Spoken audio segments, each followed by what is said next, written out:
उन्वान बातों के आदाब। अस्सलाम अलैकुम। हमारे चैनल और मॉरल स्ट्रीट्स फॉर किड्स में खुश आमदीद। आज हम सीखेंगे कि इस्लाम हमें बात करने के क्या आदाब सिखाता है।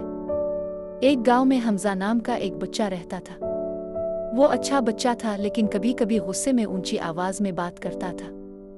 एक दिन हमजा अपने दोस्तों के साथ खेल रहा था। अचानक इसने अपने दोस्त अली को जोर से डांट दिया। अली उदास हो गया और वहां से चला गया। ये सब हमजा के दादा ने देखा।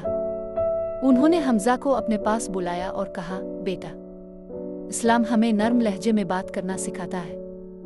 अच्छी बात सदका होती है और दूसरों का दिल दुखाना गुनाह है। हमजा को अपनी गलती का एहसास हुआ। वो फौरन अली के पास गया और बोला, मुझे मुआफ़ कर दो, आइंदा मैं हमेशा प्यार से बात करूंगा। अली मुस्करा दिया और दोनों दोबारा दोस्त बन गए। इस दिन के बाद हमजा सबसे अदब और नरमी से बात करने लगा। गांव वाले भी उसकी तारीफ करने लगे। सबक: इस्लाम हमें नरमी, अदब और अच्छे अखलाक से बात करना सिखाता है। अगर आपको ये कहानी पसंद आई हो तो हमारे चैनल को सब्सक्राइब करें और वीडियो को लाइक ज़रूर करें।